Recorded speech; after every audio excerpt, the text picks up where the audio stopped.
Eligibility for C intermediate examination, या तो आप सीपीटी रूट से हों या फिर फाउंडेशन रूट से हैं। आप सीपीटी फाउंडेशन क्लियर्ड हैं आप, तो आप एलिजिबल हैं इंटरमीडिएट के लिए।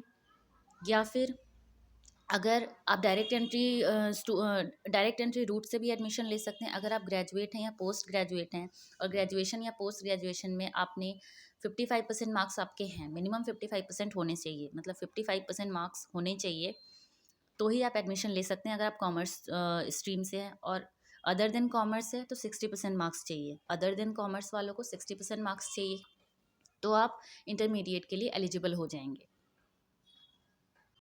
अगर आपके 55% या 60% मार्क्स हैं तो आप इंटरमीडिएट में एडमिशन लेने के लिए एलिजिबल हैं। आप एनरोल करा सकते हैं ऐसे वेबसाइट पे जा कर के। एंड एक बार एनरोलमेंट के बाद, अगर आप डायरेक्ट एंट्री स्टूडेंट हैं तो एनरोलमेंट के बाद अगर आपने ग्रेजुएशन या पोस्ट ग्रेजुएशन रूट से अगर आपने एडमिशन लिया है तो एक बार एनरोलमेंट के बाद आपको ICI TSS, जो कि 4 वीक्स का ये कोर्स होता है, ये आपको कंप्लीट करना पड़ेगा। ये अलग 2 पार्ट्स में डिवाइडेड होता है, एक OC एक ITT। सो आप ये दोनों कोर्सेज कंप्लीट करेंगे, उसके बाद आप बिल्कुल एलिजिबल हैं। आपको एक सर्टेन पीरियड की 9 मंथ्स की आर्टिकलशिप भी करनी होती है। ये